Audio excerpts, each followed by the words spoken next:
बिस्मिल्लाहिर्रहमानिर्रहीम। अस्सलाम वालेकुम नाज़रीन, प्रोग्राम सच बात में आपको कहेंगे खुशामदीद। मैं हूँ आपकी मेज़बान हुमार सलान और आज के प्रोग्राम में सबसे पहले अफसोसनाक वाक़े का जिक्र करेंगे जो कि जड़ामाला में पेश आया, जिसकी डिटेल्स के हवाले से यकीनन आप सब भी आगाह होंगे। लेकिन एक मरतबा फिर से इनको रिवाइव करते हैं। पंजाब के ज़िला फैसलाबाद के शहर जड़ामाला में तौहीन मज़हब के मुबैना वाक़े के ख़िलाफ़ एहतजाज करने वाले मुश्तिल अफराद ने क्रिश्चन कॉलोनी और ईसा नगरी में 4 गिरजाघरों, मसीही बरादरी के दर्जनों मकान और गाड़ियों और मुकम्मल मालो असबाब को जलाकर राख कर दिया है। यकीनन ये अफसोसनाक बात है। अभी इस वक्त की सूरत हाल अगर आपको बताएं तो दफ़ा 144 नाफिज कर दी गई है। इस कशीदा सूरत हाल के पेश नज़र जड़ामाला भर में दफ़ा 144 नाफिज है। दर्जनों अफराद को गिरफ्तार कर लिया गया है, जबकि तर्जुमान पंजाब हुकूमत का ये भी कहना है कि पंजाब हुकूमत ने जड़ामाला वाक़े का आला सतह इंक्वायरी का हुक्म दे दिया है। सोची समझी साजिश के तहत ये जो है वो वाक़या पेश आया है और मजहबी जो है वो मुनाफरत उभारने की कोशिश की गई है, अमन ख़राब करने की कोशिश की गई है और ये सोची समझी साजिश है, ये बयान सामने आ रहा है। साथ ही साथ जिस बात को बुनियाद बनाकर ये हरकत की गई है, ये वाक़या जो हुआ है, ये इसकी जो बुनियाद है बेसिक, इसके अगर बैकग्राउंड को देखें तो कुरान मजीद की बेहुरमती को बुनियाद बनाकर अक़लियती बरादरी को जो है वो निशाना बनाया गया है। 4 गिरजाघरों को निशाना बनाया गया है, जला दिया गया है। अक़लियती बरादरियों के मुख्तलिफ घरों को जो है वो निशाना बनाया गया है। साबिक़ वज़ीर आज़म शहबाज शरीफ की जानिब से भी इस वाक़े की मज़म्मत की गई है और ये कहा गया है कि अमन ख़राब करने की कोशिश की गई है। ये बहुत परेशान कुन बात है। किसी भी मज़हब में तशद्दुद के लिए कोई गुंजाइश नहीं है। जबकि वज़ीर इत्तलात पंजाब आमिर मीर ने भी अपने बयान में यही कहा है कि अवामी जज्बात उभार कर फ़साद करने की कोशिश की गई है। दर्जनों अफराद को हिरासत में ले लिया गया है और वाक़े की इंक्वायरी जारी है। अब सवाल हम अपने जो मेहमानों के सामने रखेंगे, जो आज का हमारा बुनियादी सवाल होगा वो यही होगा कि इस तरह के वाक़यात की रोकथाम कैसे मुमकिन है। जो मुश्तिल अफराद हैं जिन्होंने जो है वो ईसाई बरादरी के साथ ये सलूक किया है, गिरजाघरों को जला देना या फिर उनके घरों को जला देना, बेसरो सामानी का आलम है इस वक्त। जहाँ हम मजहबी मुनाफरत को रोकने की कोशिश करते हैं, वहीं बैनुल मज़ाहिब हम आहंगी को फ़रोग़ देने की भी हमें कोशिश करनी है। ये कोशिश किस तरह से की जा सकती है? ओवरऑल इस वक्त पाकिस्तानी इमेज पर जो बातें उठाई जा रही हैं, जो पाकिस्तान की साख को मुतासिर करने के ये वाक़यात हैं, जो कि जिस तरह से हम देख रहे हैं कि आला उहदेदारान की जानिब से भी ये बयानात आ रहे हैं कि ये एक सोची समझी साजिश के तहत किया जा रहा है। तो साजिश करने वालों के ख़िलाफ़ कब इंक्वायरी होगी? साजिश करने वालों को कब कटहरे में लाया जाएगा और इनके ख़िलाफ़ इंक्वायरी करेगा कौन? इस पर इन डिटेल गुफ्तगू करेंगे आज अपने मेहमानों से। जो मेहमान हमारे साथ मौजूद है, तारुफ कराते हैं, गुफ्तगू का आगाज़ करते हैं। सीनियर एनालिस्ट नुसरत मिर्ज़ा साहब मेरे साथ मौजूद हैं। सर खुशामदीद कहना चाहूँगी। इस्लामिक स्कॉलर मोहम्मद हनीफ जलंधरी साहब मेरे साथ मौजूद हैं। सर आपको भी खुशामदीद कहना चाहेंगे। सीनियर एनालिस्ट आदिल निज़ामी हमारे साथ मौजूद हैं। आदिल आपको भी वेलकम करना चाहेंगे। गुफ्तगू का आगाज़ नुसरत मिर्ज़ा साहब आपसे करना चाहूँगी।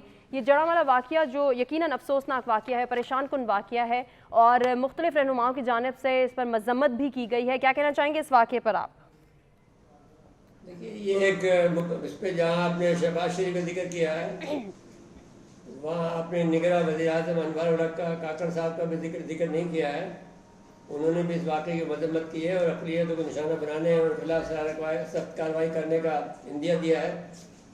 और उन्होंने कहा, मैं यकीन दिलाता हूँ हुकूमत पाकिस्तान तमाम पाकिस्तानियों का के साथ मौसामाना बर्ताव करेगी और उनके तहफ़्फ़ुज़ को यकीनी बनाएगी। तो अब इसके अलावा ये बात हम शरह सदर से कह सकते हैं कि ये एक आलमी साजिश है और क्योंकि जिस वक्त हमारे पास TTP और दूसरे लोग जो हैं वो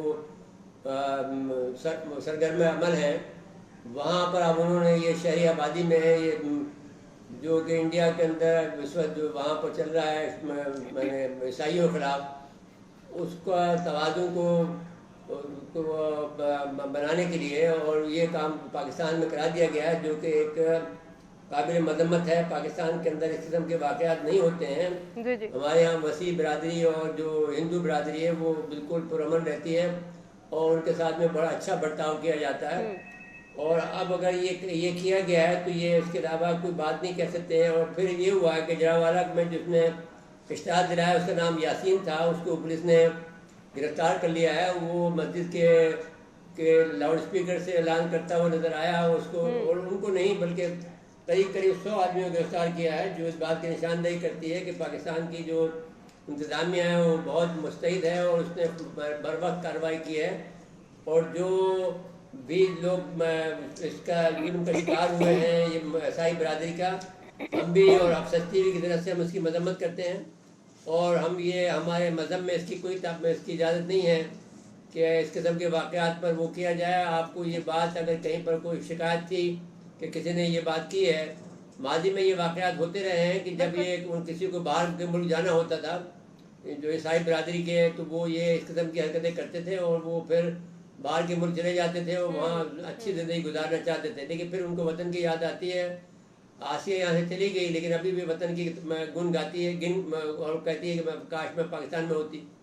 تو میں یہ بات آپ سے کہنا چاہتا ہوں کہ یہ بات، ایک تو یہ بات معاملہ ہے کہ اگر کسی نے واقعی یہ قرآن مجید کی بے حرمتی کی، وہ بھی قابل مذمت ہے، جیسا کہ عیسائی کے بشپ جو فرانسس نے کہا ہے کہ جس نے بھی قرآن مجید کی مذمت بے حرمتی کی اس کی بھی انہوں نے مذمت کی ہے، اور جنہوں نے عیسائیوں کے گھر جلائے ان کی مذمت کی ہے اور گرجاؤں کو جلایا ہے۔ جی تو ہم بھی مذمت کرتے ہیں اور ہم سمجھتے ہیں کہ یہ یقیناً طریقہ ٹھیک یہ نہیں ہے، اسلامی ہمارے تعلیمات کے منافی بھی ہیں۔ سر آپ کا پوائنٹ آ گیا، اسی کو کنٹینیو کریں گے۔ حنیف صاحب آپ کی جانب بڑھنا چاہوں گی، کیا کہیں گے؟ اقلیتوں کی عبادت گاہوں کو نشانہ بنانا، املاک کو نقصان پہنچانا یقیناً یہ اسلامی تعلیمات کے منافی ہیں، فرمائیے گا۔ بسم اللہ الرحمن الرحیم۔ سب سے پہلے تو آپ کا بہت بہت شکریہ، اور تمام ناظرین و سامعین، ناظرات و سامعات کی خدمت میں السلام علیکم ورحمۃ اللہ وبرکاتہ۔ جڑاوالا کا سانحہ بہت بڑا سانحہ ہے، انتہائی افسوسناک ہے، قابل مذمت ہے۔ بالکل اس کی مکمل غیر جانبدارانہ تحقیقات ہونی چاہیے اور مجرموں کو نشان عبرت بنایا جانا چاہیے۔ دو سانحے میں پہلا سانحہ یہ ہوا کہ وہاں قرآن کریم کی بے حرمتی ہوئی، اس کی بھی آزادانہ تحقیقات ہونی چاہیے کہ یہ کیا سازش تھی، کیا منصوبہ تھا، اور کسی ذاتی دشمنی اور عداوت کے نتیجے میں کسی نے یہ کر کے کوئی اپنا انتقام لینے کی کوشش تو نہیں کی۔ اور پھر اس کے رد عمل میں جو ہوا وہ بہت ہی زیادہ افسوسناک ہے، اس لیے کہ اگر کوئی بھی کہیں زیادتی کرتا ہے تو اس کا یہ معنی نہیں ہے کہ لوگ قانون اپنے ہاتھ میں لیں اور وہ دوسروں کے جو ہے وہ گھروں کو جلا دیں اور نظر آتش کر دیں اور ان کے عبادت خانوں کو نظر آتش کر دیں۔ اس سے پاکستان کی بھی بدنامی ہوئی عالمی سطح پر اور اسلام کی بھی بدنامی ہوئی، اور اسلام قطعاً اس بات کی اجازت نہیں دیتا۔ اسلام یقیناً نہیں دیتا۔ حنیف صاحب یہاں پہ یہ بھی آپ سے جاننا چاہوں گی، کیا سمجھتے ہیں آپ اس طرح کے واقعات کی روک تھام کے لیے حکومت پاکستان کس طرح سے کردار ادا کر سکتی ہے، اور ہم اس سوسائٹی کا، اس معاشرے کا فعال کردار ہوتے ہوئے ہمیں کیا کردار ادا کرنا چاہیے؟ جی حنیف صاحب آپ کی آواز کٹ گئی۔ میں کہا تھا کہ یہ گورنمنٹ حکومت کی ذمہ داری ہے آئین پاکستان تمام اقلیتوں کو دیتا ہے۔ مسلمان کی جان مال عزت و آبرو محفوظ ہے، اسی طرح پر مسلمان ملک میں رہنے والے تمام غیر مسلموں کے جان مال عزت و آبرو بھی اسی طرح محفوظ ہے، اور اس لیے یہ قطعاً اس کی اجازت نہیں دی جا سکتی۔ اور ہمیشہ مسیحوں نے بھی ہمارے ساتھ یکجہتی کا اظہار کیا۔ حال ہی میں جو قرآن کریم کو جلانے کے واقعات سویڈن میں، ڈنمارک میں، دوسرے ملکوں میں ہوئے یا ہوتے ہیں، تو ہمیشہ پاکستان کے غیر مسلم برادریوں نے، خاص طور پر مسیحیوں نے مسلمانوں کے ساتھ یکجہتی کا اظہار کیا، ان کی آواز میں آپ آواز ملائی ہے۔ تو میں سمجھتا ہوں کہ یہ بہت ایک پاکستان کو بدنام کرنے کی سازش ہے۔ اس میں انتظامیہ کا کردار کیسا ہونا، برپس اپنا فرض پوری طرح ادا کیا یا نہیں کیا، ان کی طرف سے کوئی پتہ تو نہیں تھی، اس کے بھی کوئی تحقیق ہونی چاہیے۔ اگر ہم صحیح۔ حنیف صاحب یہ بھی جاننا چاہیں گے، آپ کو کیا لگتا ہے کیوں مقامی انتظامیہ جو ہے وہ ان مشتعل افراد کو روکنے میں ناکام رہی؟ بحیثیت فرد اس سوسائٹی کا ہمارا بھی تو یہ کردار ہے کہ ہم اپنی رسپانسبلٹیز کو سمجھتے ہوئے ان پر عمل پیرا ہوتے ہوئے اس طرح کے مشتعل مظاہرین کو روکیں، یا پھر ان کو روکنے کے لیے کوئی آواز بلند کریں۔ ہمارا رابطہ منقطع ہو گیا ہے۔ عادل آپ کی جانب بڑھنا چاہوں گی، کیا کہیں گے اس واقعے پر؟ حکومت ایسے کیسز کو روکنے کے لیے آپ کو نہیں لگتا کہ خصوصی عدالتیں قائم کرنی چاہیے حکومت کی جانب سے؟ بہت شکریہ۔ سب سے پہلے تو اس مہینے میں جب ہم جشن آزادی منا رہے ہیں، اس میں اس طرح کا واقعہ انتہائی افسوسناک ہے، اس کی جتنی بھی مذمت کی جائے وہ کم ہے۔ یہ پہلا واقعہ نہیں ہے، ہم نے دیکھا اس سے قبل خانیوال میں شانتی نگر ہو، فیصل آباد نہیں، گوجرا کا ایک علاقہ ہے تحصیل فیصل آباد کی، بعد 2009 تک اس طرح کے واقعات ہو چکے ہیں، یوحنا آباد لاہور میں ایسے واقعات ہو چکے ہیں۔ یہ کوئی سازش نہیں ہے، یہ نیچرل جو ہے یہ ایک مذہبی جنونیت کہہ لیں، اور یہ صرف مذاہب کے لیے نہیں ہے، یہ فقہ واریت میں بھی ہمیں دکھائی دیتی ہے۔ یہ ایک مائنڈ سیٹ جو لوگوں کا بنتا جا رہا ہے وہ مذاہب کے حوالے سے تو چلے ہیں، وہ ہمارے جو آپسی معاملات ہیں، جیسے فقہ والد کے جو معاملات ہیں وہاں بھی ہمیں دیکھنے کو ملتا ہے۔ اب اس کی دیکھیں کہ کس طرح سے سب سے پہلے دیکھتے ہیں کہ اس میں 2-3 جو اہم چیزیں ہیں، ہمارا مذہب ہمیں کیا جو ہے درس دیتا ہے اقلیتوں کے حوالے سے، نبی پاک صلی اللہ علیہ وسلم کے کیا احکامات ہیں، خلفائے راشدین نے اس حوالے سے کیا طرز عمل اپنایا، ہمیں اسے دیکھنا ہے۔ پھر بانیان پاکستان دیکھنے کا حضرت محمد علی جناح نے کس طرح قیام پاکستان کے بعد اقلیتوں کے بارے میں کہا کہ وہ کس طرح یہاں پہ ملک میں آزادانہ طور پر رہ سکتے ہیں اور کیسے اپنا ایک فعال جو ہے کردار پاکستان کی تعمیر و ترقی میں ادا کر سکتے ہیں۔ اس کے بعد ہم ابھی اس سوسائٹی کو دیکھیں، جیسے یہ واقعہ ہوا سوشل میڈیا ہم دیکھا بھرا پڑا ہے، کوئی مجھے ایسا فرد نظر نہیں آیا جو اس کو کنڈیم نہ کر رہا ہو، جس کی مذمت نہ کر رہا ہو۔ پوری قوم جو ہے اس کی مذمت بھی کر رہی ہے، اس کو کنڈیم بھی کر رہی ہے۔ باقی آپ نے بات کی اسٹیٹ ریاست پاکستان قوانین آلریڈی موجود ہے اس حوالے سے جو ہے جو بلکہ وہاں پر اگر مقدس کتاب جو ہے اس کی بے حرمتی ہوئی، دوسری سائڈ سے اگر ہوئی تو اس کی تحقیقات ہونی چاہیے، قوانین موجود ہے، سخت سے سخت جو ہے سزا دینی چاہیے۔ بالکل اسی طرح اگر چرچز جو ہیں 4 جو ہیں عبادت گاہیں کو جلایا گیا ہے تو اس کے حوالے سے بھی قوانین موجود ہیں، انہیں بھی جس سخت طرح جو سے ہے عادل آپ بھی بات کر چاہیے۔ رہے ہیں، یہ پاکستان کی ساکھ کو متاثر کرنے کی کوشش کی گئی ہے اور اعلیٰ عہدیداران کی جانب سے بھی کہا جا رہا ہے کہ یہ سوچی سمجھی سازش کے تحت یہ تمام تر عمل کیا گیا ہے۔ تو آپ نہیں سمجھتے کہ کوئی تیسری طاقت بھی ہو سکتی ہے جو پاکستان کا امیج خراب کر رہی ہو دنیا کے سامنے؟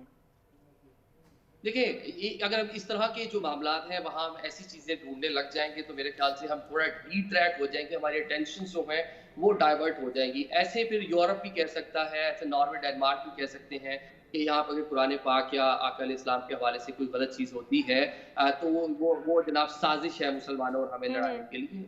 تو یہ یہاں پر بھی اس طرح کی بات ہمیں نہیں کرنی چاہیے۔ جو اصل کلپرٹس ہیں، جو قصوروار ہیں، ان کو من حیث القوم ان کے جو ہے خلاف کھڑا ہونا چاہیے، ان کے خلاف جو ہے آواز بلند کرنی چاہیے اور حکومت وقت سے اس حوالے سے مطالبہ کرنا چاہیے کہ فوری طور پر ان کو گرفتار کیا جائے۔ قوانین آلریڈی موجود ہیں، اس پر عمل درآمد کرنے کی ضرورت ہے، اسٹرکٹ ایکشن لینے کی ضرورت ہے۔ باقی اس طرح بھی قاری صاحب آپ کے ساتھ موجود ہیں، اس طرح جو علماء کرام، قاری حفیظ جلندری صاحب ایک بڑا مذہبی نام ہے، دیگر جو ملک کے علماء کرام ہیں، تمام مخاطبین ان کو آگے آنا چاہیے، آگے بڑھ کے بعد جانا چاہیے۔ اب جس طرح ہم ہماری کسی عبادت گاہ پر کوئی حملہ ہو جائے تو وہاں سولیڈیرٹی اظہار یکجہتی کے لیے جاتے ہیں، مسیحی برادری کے پاس فوری طور پر بالکل اسٹرکٹ ایکشن ہونا چاہیے۔ آپ کا پوائنٹ آ گیا ہے، ذرا پبلک پول کی بھی بات کر لیتے ہیں۔ کیا اقلیتوں کی عبادت گاہوں اور املاک کو نقصان پہنچانا اسلامی تعلیمات کے منافی ہے؟ 68% کہتے ہیں جی ہاں، 32% اس کی نفی کر رہے ہیں۔ ایک بریک کی جانب بڑھ رہے ہیں، اسٹے ود اس۔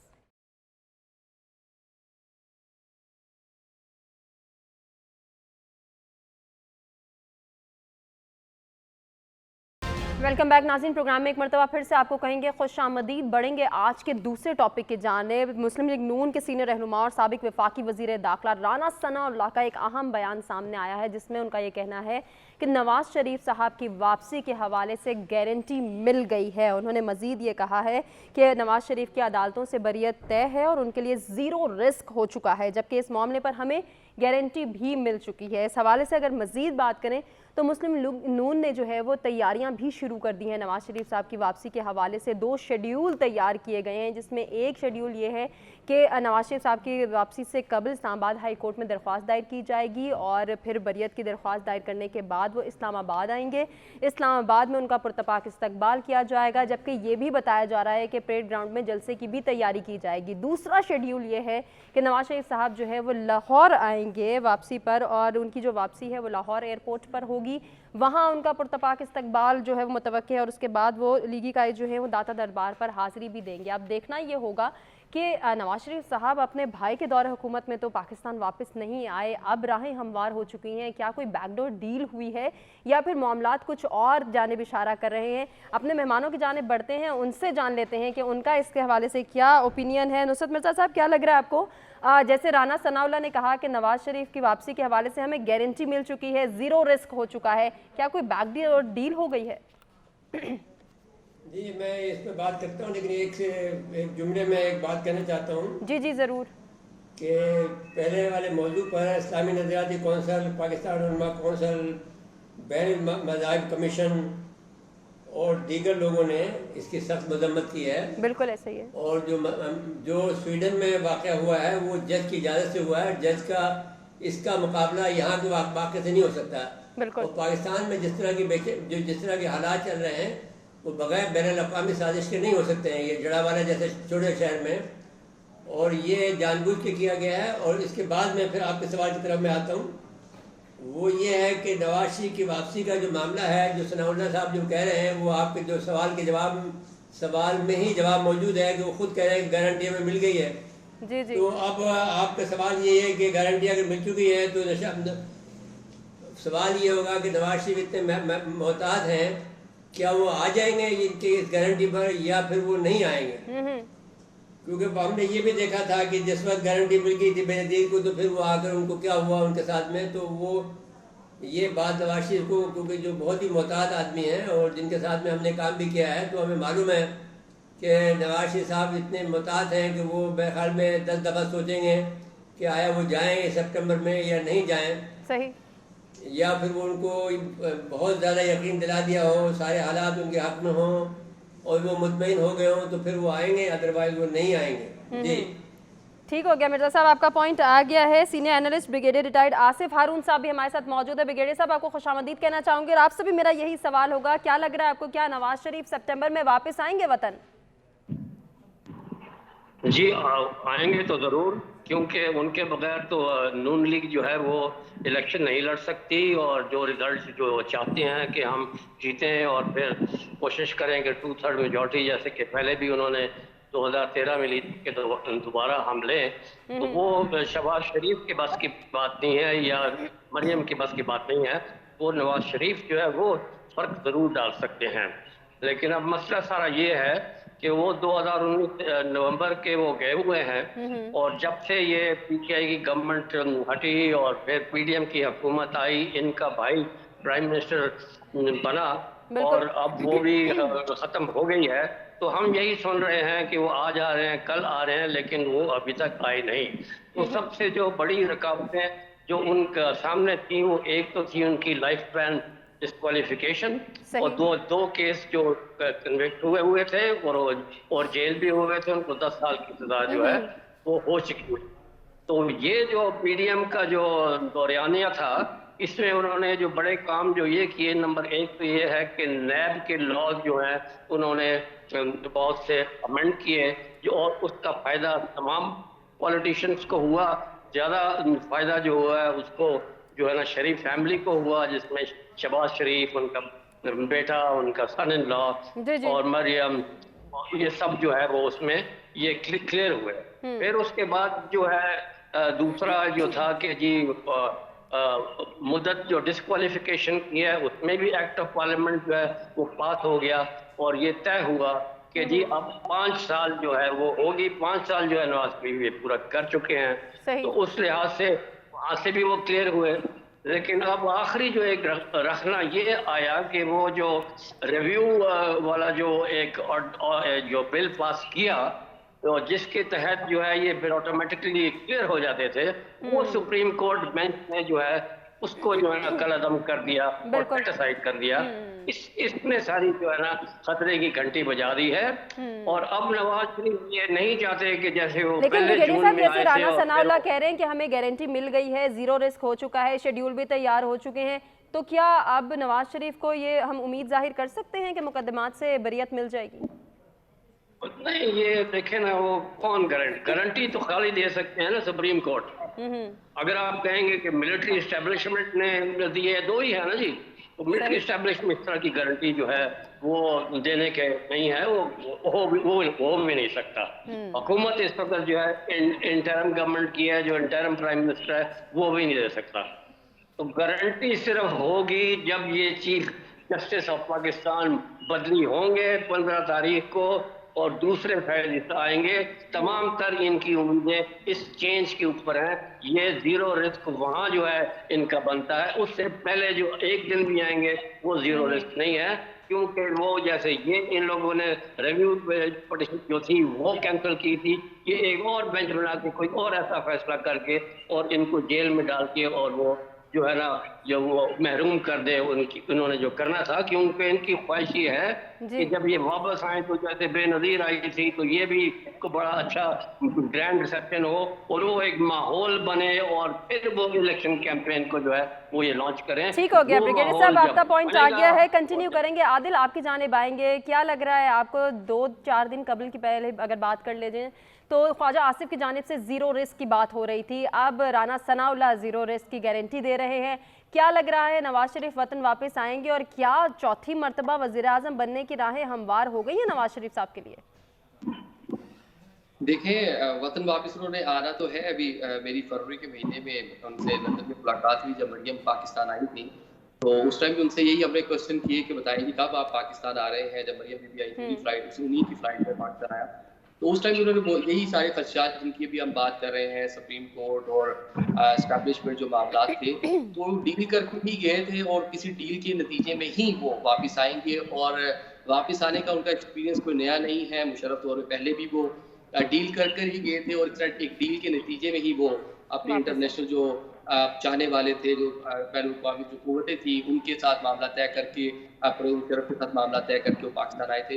तो अभी भी कुछ ऐसा ही होगा। अभी इस्टेब्लिशमेंट में जो पिछली इस्टेब्लिशमेंट थी वो चली गई, नई इस्टेब्लिशमेंट है और सुप्रीम कोर्ट पाकिस्तान में एक बड़ी जो है वो तब्दीली आ रही है। उसके बाद उन्होंने वतन वापस तो आना ही आना है। अब जो बात की अभी आपने जो 2 बातें की कि इस्लामाबाद आएंगे कि लाहौर आएंगे, वो डेफिनेटली लाहौर को ज़्यादा तरजीह देगी, क्योंकि पाकिस्तान मुस्लिम लीग का जो गढ़ है वो लाहौर ही है। उसको ऑल्दो हमने देखा पिछले चंद सालों में पाकिस्तान तहरीक इंसाफ ने जो उनका वोटर था उसको ग्रैब किया, जो उनका स्ट्रॉन्ग होल्ड था वहाँ पे पाकिस्तान तहरीक इंसाफ ने बड़ा पेनिट्रेट किया।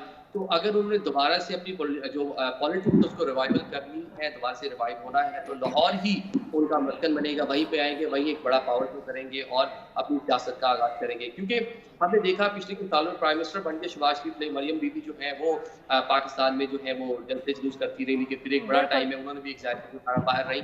तो जो मुस्लिम लीग का जो वोटर है वो वजह सिर्फ उनकी नवाज शरीफ है। नवाज शरीफ उनके लीडर है, यहाँ पर आएंगे, आकर जब लोगों को मोबिलाइज करेंगे तो नून लीग का वोट बैंक भी बहाल होगा। और इसके साथ साथ जो एक और यहाँ पर एक ख्वाहिश है कि पाकिस्तान तहरीक इंसाफ का जो वोट बैंक है उसको थोड़ा कम किया जा सके, तो उसको कम करने पंजाब में स्पेशली नवाज शरीफ का अल्टरनेट इस टाइम कोई है नहीं। तो इसलिए यानी कि आपको लग रहा है कि नवाज शरीफ की वापसी से नून लीग को फायदा होगा इलेक्शन में? डेफिनेटली होगा, क्योंकि वोट बैंक नवाज शरीफ का है। 3 बार प्राइम मिनिस्टर बन चुके हैं, सीएम पंजाब रह चुके हैं। उन्होंने पाकिस्तान मुस्लिम लीग नून को स्ट्रेंथन किया, उसको बनाया, उनका ग्राउंड ग्रास रूट तक लोगों से पंजाब में राब्ता है। 141 सीट है पंजाब की। अगर पंजाब में एक अच्छा 100 सीट्स भी ले जाते हैं तो छोटी मोटी पार्टीज को साथ मिलाकर वो इजीली मरकज में हुकूमत बना सकते हैं, जिस तरह पहले पाकिस्तान जो मुस्लिम लीग नून है हुकूमत बनाती आई है। तो पंजाब ही असल बैटल ग्राउंड है। तो उनकी वापसी से जो है पाकिस्तान जो मुस्लिम लीग नून है उसका रिवाइवल मुमकिन है। क्योंकि हमने देख लिया जितने भी बाकी ज़िमनी इलेक्शन हुए, हमने देखा कश्मीर का इलेक्शन हुआ, टीपी का इलेक्शन हुआ, तो वहाँ पर देखा मरियम नवाज भी गई, नवाज शरीफ भी गए, हमजा ने भी बहुत सी कैंपेन की, लेकिन उस तरह से लोगों को बाहर नहीं निकाल पाए। उस तरह से जो मुस्लिम लीग नून का जो वोटर था वो बाहर नहीं निकला। और वोटर की एक बड़ी तादाद जो है वो पाकिस्तान तहरीक इंसाफ की जानिब भी जा चुकी है। तो मियां साहब को भी 2 फोकस होंगे, एक तो वोटर्स को दोबारा से अपनी जानिब लेकर आना, दोबारा से जो इलेक्टेबल है उनको अपनी जानिब लेके आना, बड़े जो सियासी खानदान है उनको अपने साथ मिलाना।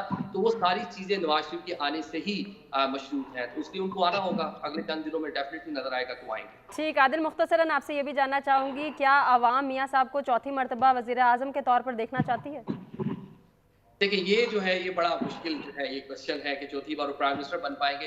पाकिस्तान आएंगे, लगता है कि डेफिनेटली आएंगे, लेकिन चौथी बार वजीर आजम बनना ये बड़ा मुश्किल सवाल है। क्योंकि जो मौजूदा उनके जो छोटे भाई हैं वो बड़ा अच्छा परफॉर्म कर गए हैं, जिस तरह उन्होंने तमाम अदारों को अपने साथ लेकर चले हैं, जाते हुए भी तमाम जो ख्वाहिशात की अदारों की उनको पूरा किया और आखिरी दिन तक आखिरी सिग्नेचर भी उन्होंने उनकी खुशनुदी के लिए किए हैं। तो डेफिनेटली मुझे लग रहा है कि अगली बार अगर पाकिस्तान मुस्लिम नून को चांस मिला तो शायद बड़े मियां साहब जो है वो प्राइम मिनिस्टर के उम्मीदवार ना हो, ये छोटे मियां साहब के ही दोबारा प्राइम मिनिस्टरशिप का मौका मिले। ठीक हो गया आदिल, आपका पॉइंट आ गया। जरा पब्लिक पोल की बात कर लेते हैं। क्या नवाज शरीफ की सितंबर में वतन वापसी किसी डील का नतीजा है? 89% को ऐसा ही लगता है, जबकि 11% ऐसा नहीं मानते हैं।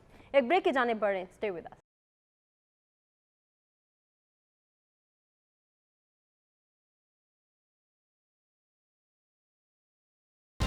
वेलकम बैक नाज़रीन। प्रोग्राम में एक मरतबा फिर से आपको कहेंगे खुशामदीद। कुछ मुल्क की मौशी सूरत हाल पर नज़र डाल लेते हैं। आपको बताएं कि स्टेट बैंक ऑफ पाकिस्तान के मुताबिक माली साल 2023 में 42 करोड़ 71 लाख डॉलर की बैरूनी सरमायाकारी हुई, जो कि 2022 के मुकाबले में 77% कम है। टॉपिक को इन्हांस करने के लिए, सवाल रखने के लिए, अपने मेहमानों की जानिब बढ़ने के लिए मेरा ख्याल है ये एक लाइन ही काफ़ी है कि 77% कमी जो है वो गुज़श्ता साल की निस्बत रवां साल हमने देखी कि बैरूनी सरमायाकारी में हमें ये जो कमी नज़र आ रही है, आखिर ये किसकी नाकामी है? क्या इसमें हमारी खारजा पॉलिसी कसूरवार है, या फिर PDM हुकूमत को कसूरवार ठहराया जा सकता है, या फिर उन नाकिस पॉलिसियों को जिनको बुनियाद बनाकर हमने ये तो देखा कि जो गुज़श्ता हुकूमत रही उसने साबका हुकूमत पे बहुत सारे सवालात उठाए, PDM ने बहुत सारी बातें की कि हमें मुल्क जो है वो डिफ़ॉल्ट के करीब दे दिया और अब हमारे पास कशकोल उठाने के सिवा कोई चारा नहीं है। लेकिन इन सब में बैरूनी सरमायाकारी 77% कम हो गई, इसका कसूरवार कौन है? आदिल, आपकी जानिब ही बढ़ना चाहूँगी, क्या लग रहा है आपको ये जो स्टेट बैंक की जानिब से रिपोर्ट शाया की गई है जिसमें 77% कमी बैरूनी सरमायाकारी में नज़र आई है हमें, क्या ये खारजा पॉलिसी की नाकामी आपकी नज़र में? देखिए, खारजा पॉलिसी की नाकामी है, सबसे बड़ी हुकूमत जो हुकूमत वक्त है उसकी ये बड़ी नाकामी है। हुकूमत का काम था कि वो लोगों को पाकिस्तान की जानिब माइल करे, लेकिन कौन सी हुकूमत जो है पाकिस्तान की जानिब माइल करेगी? हमने देखा पौने 2 साल तकरीबन खान साहब की आखिरी 6 माह देख लें और उसके बाद से अब तक जो PDM हुकूमत जो है चंद रोज कबल तक जो थी, तमाम तर जो तवज्जो थी वो पॉलिटिकल इश्यूज पर मरकूज थी। खान साहब चाहते हुए IMF के साथ जो है उसको सबूताज करके पूरे मामला उन्होंने देखा कि हर हफ्ते वो काबीना का इजलास बुलाते थे, उन्होंने कई बार काबीना का इजलास नहीं बुलाया। उसके बाद नई आने वाली गवर्नमेंट जो है वो इस तरह की आपके सामने की 13 जमातों की गवर्नमेंट थी, वो किस तरह से इस तरह के जो कोर इश्यूज थे उसको जाकर देखती, उनके इंटरनल मामला खत्म नहीं हुए, किसी ने फोकस ही नहीं किया कि हम किधर जा रहे हैं। और ये सिर्फ इन पिछले 2-3 सालों का नहीं, एक पूरी दहाई गुजर चुकी है कि पाकिस्तान के हवाले से जो गैर मुल्की सरमायाकारी है उसमें कमी आ रही है आहिस्ता आहिस्ता। और अब तो बहुत ही ज्यादा आपके सामने जो फिगर आप बता रहे कि 77% जो है वो कम हो गया है। इंटरनल जो पॉलिटिकल जो गैर यकीनी सियासी सूरत हाल एक बड़ी वजह, और इसके साथ साथ जो दोबारा हम देख रहे हैं कि पाकिस्तान में एक टेररिज्म की लहर, हमारे हमसाया मुल्क में दोबारा से जो मामला हो रहे हैं, खित्ते की जो सूरत हाल है, वो भी इसकी एक बड़ी वजह है कि कोई ऐसा मुल्क नहीं है, कोई ऐसे इन्वेस्टर नहीं है दुनिया के जो पाकिस्तान में आकर इन्वेस्टमेंट करेंगे। आप इन्वेस्टर को छोड़ दे गैर मुल्की, आप ओवरसीज पाकिस्तानियों को देख लें जिनकी तहसीलात ज़र्द इस मुल्क में हम देखते थे कि हर महीने अरबों डॉलर की सूरत में पाकिस्तान आती थी, लेकिन पिछले चंद माह में जो है वो भी कम हो चुकी है। उसकी रीजन डॉलर की कीमत जो है उसका कंट्रोल ना होना, गैर पॉलिटिकल जो स्टेबिलिटी है उसका ना होना, लोग जो पाकिस्तानी और पाकिस्तान उनको उस तरह से एतमाद नहीं है सिस्टम के ऊपर, तो जो गैर मुल्की हैं वो कैसे यहाँ पर सरमाया करना है। ठीक हो गया। आदिल, एक और जानिब भी मैं ज़रूर चाहूँगी कि आप इधर भी तवज्जो दें। अब निगरान सेटअप आ गया है, निगरान वफाकी काबीना की हलफबरदारी भी हो गई है, क्या लग रहा है अब जो ये नया सेटअप आया है, निगरान वज़ीर आज़म भी हमारे सामने मौजूद हैं, तो क्या ये मुल्क की मौशी सूरत हाल पर काबू पा सकेंगे या सूरत हाल को इस्तेहकाम की जानिब ले जा पाएंगे? देखिए, बिल्कुल आपके प्रोग्राम से कुछ समय पहले ही मैं जो ऐवान सदर से जो ओथ टेकिंग सेरेमनी थी वफाकी काबीना की, उसमें शिरकत के बाद मैं पहुंचा, तो वहाँ भी यही है, जो नए चेहरे भी दिखाई दे रहे हैं। जलील अब्बास जिलानी साहब एक सीनियर सफारतकार है, वो चले, एक गौर एजाज है, बाकी बहुत से लोग उस तरह से एक्सपर्ट नजर नहीं आते। देखें, आपको आलमी दुनिया ने आपके जो IMF के मामला हैं वो सब इलेक्शन के साथ मशरूत है। अभी जिस तरह इलेक्शन कमीशन पाकिस्तान ने अपने कुछ देर पहले जो है हल्का बंदियों का शेड्यूल जारी कर दिया, बिल्कुल इलेक्शन कमीशन पाकिस्तान को बाइंडिंग है कि नहीं, जो मरदमशुमारी उसके नताइज के मुताबिक उसने हल्का बंदियां करवानी है, जिसके बाद दिसंबर में हल्का बंदियां होगी, फिर 3 माह का तकरीबन वक्त चाहिए होगा। इलेक्शन का पूरा प्रोसीजर है जिसमें अब उम्मीदवार कागजात नामजदगी जमा करवाएंगे, तो इलेक्शन हमें कम अज कम ये फरवरी मार्च में मिनिमम जाते दिखाई दे रहे हैं। तो 6 माह इस सिस्टम ने चलना है, लेकिन इस 6 माह में इस इंटरिम गवर्नमेंट के साथ कौन सी दुनिया के लोग हैं जो मुज़ाकरात करेंगे, कौन सी दुनिया है जो इनको ठीक हो गया आपका पॉइंट आगे, इसको जरा हम कंटिन्यू करते हैं। ब्रिगेडियर साहब, आदिल जिस तरह से कह रहे हैं कि हम अगर आलमी दुनिया की बात करें तो वो इस वक्त हमारी निगरान हुकूमत के साथ एतमाद का इजहार करते हैं, नहीं करते, बैरूनी सरमायाकारी वापस आती है, नहीं आती, क्या लग रहा है आपको ये जो 77% रवां साल हमने कमी देखी है, इसको कौन जो है वो भर पाएगा, इसका खमियाजा कौन भुगतेगा? जी, गलतियां तो बहुत सी हुई हैं और वो अभी उसको दोहराने की ज़रूरत नहीं है। अगर आप जो तारीख है हमारी, PTI गवर्नमेंट से जो IMF का जो मामला शुरू हुआ, वो उसके नुकसानात इतने सख्त थे हमारी इकॉनमी के ऊपर कि वो आज तक जो है संभले नहीं हैं। अब भी हम इस वक्त जो है IMF के चुंगल से नहीं निकले। जो आखिरी उन्होंने जो है ना part of the last installments जो दी है $1.2 बिलियन, और अभी रिमेनिंग जो है उन्होंने देनी है 3 बिलियन की, वो भी शराइत के साथ दी हैं। अब भी जो है हमने जो है ना वो बम्स गिरा रहे हैं पेट्रोल के और गैस के और इस तरीके से, क्योंकि हमारे पास चारा कोई नहीं है। हम इतने बेबस जो है, ना पाकिस्तान का भी हुआ, ना IMF ने आज तक इतनी सख्त शराइत जो है किसी डेटर कंट्री को जो है नहीं लगाई जो कि पाकिस्तान में लगाई थी।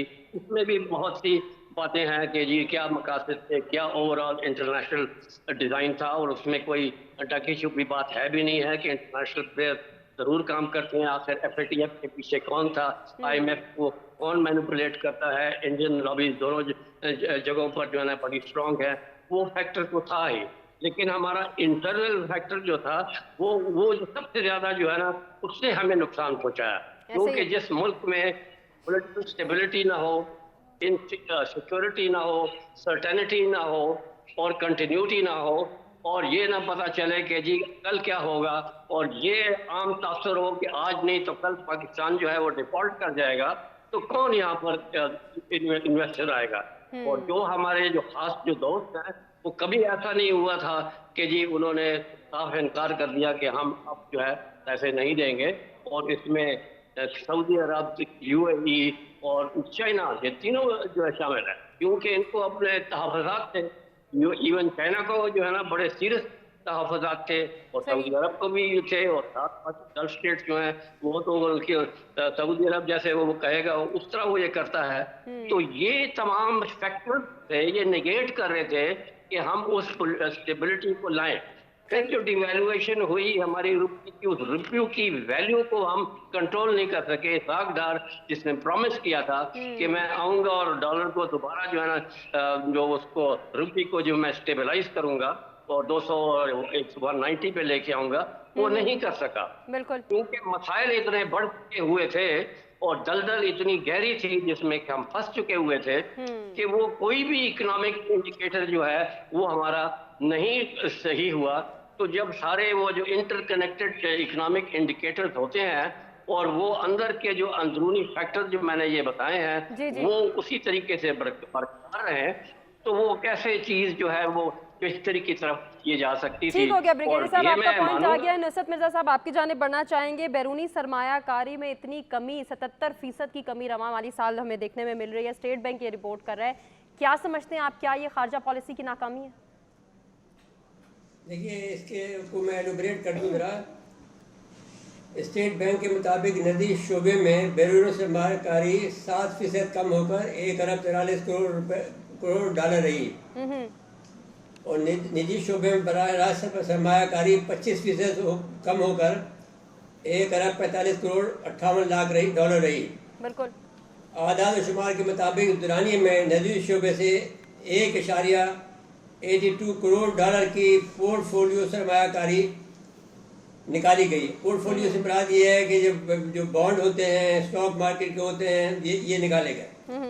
स्टेट बैंक के मुताबिक मुल्क के सरकारी शोबे से माली साल 2023 में 1 अरब 1 करोड़ रुपए निकाले गए। जी जी।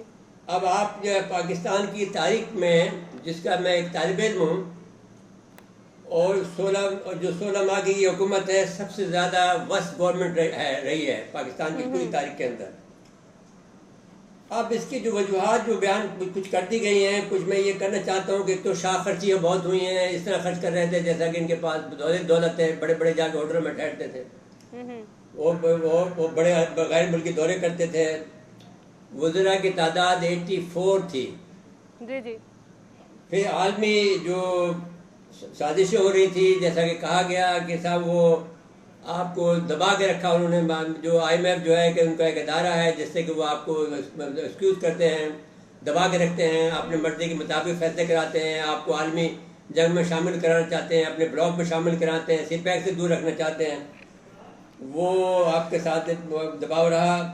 फिर मुल्क में बदअमनी रही है, महंगाई है, डॉलर की उड़ान जैसा कि कहा गया वो रुकी नहीं रही है। जैसा कि डॉलर मैन आया लेकिन इसके बावजूद भी मामला ख़राब रहे, मुल्क में बदअमनी रही है, और कर्जा जो था हमारा कंपाउंड होता चला गया, जो कि इसहाक डार जिसके जिम्मेदार हैं कि जिन्होंने जब से कर्जा लिया है उसको रिशेड्यूल कराते गए اور وہ کبھی پیمنٹ نہیں کی, جو کہ بعد میں آ کے پیمنٹ کی. جہاں پر آپ کی جس وقت 2022 میں ہماری جو ہے 6% ہماری گروتھ ریٹ تھی, وہ گھٹ کر اب مائنس میں چلی گئی ہے. ایسا ہی ہے. تو اب اس کا ذمہ داری تو ان لوگوں کے پاس جاتی ہے جو حکمران تھے, اور انہوں نے مرزا صاحب اب کیئر ٹیکنگ کی سیٹ اپ آ گیا ہے, تو آپ کو ہے. لگتا ہے کیا یہ عالمی سرمایہ کاروں کا اعتماد جو ہے وہ حاصل کر پائیں گے؟ دیکھیے آئی ایم ایف نے ان کے لیے الگ سے ایک سسٹم بنایا ہے, اور ان کا یہ کام نہیں ہے کہ یہ ملک کی جو معیشت کو ٹھیک کریں. ان کا کام یہ ہے کہ چپ چاپ سے الیکشن کرائیں اور چلتے بنیں, اور اگر ان کا مقصد لمبا ہے کوئی تو پھر یہ بات ان کے گلے میں پڑے گی, اور یہ ان میں جو کوئی صلاحیت نہیں ہے, جیسے کہ کہا گیا, سوائے 1-2 آدمیوں کے, اور وہ بھی بیوروکریٹ ہیں, اور اس میں کوئی سیاسی اور دانائی کا وہ اس سے نظر نہیں آتا. میں ان سب کو جانتا ہوں, وہ کوئی جو کہ ملک کو چلا سکیں, اور ملک کو چلانا کوئی آسان کام نہیں ہوتا کبھی بھی, کسی بھی ملک کو, چھوٹا ملک ہو یا بڑا صاحب ملک آپ کا ہو. پوائنٹ آ گیا. جلدی سے پبلک پول کی بھی بات کر لیتے ہیں. کیا بیرونی سرمایہ کاری میں کمی سابقہ حکومت کی خارجہ پالیسی کی ناکامی تھی؟ 89% کو ایسا ہی لگتا ہے جی ہاں, جبکہ 11% اس کی نفی کر رہے ہیں. اپنے تمام مہمانوں کا شکریہ ادا کرنا چاہیں گے جنہوں نے اپنے قیمتی وقت اور قیمتی تجزیے سے آگاہ کیا, اور ناظرین آپ سے اجازت لیں گے اللہ کے بعد.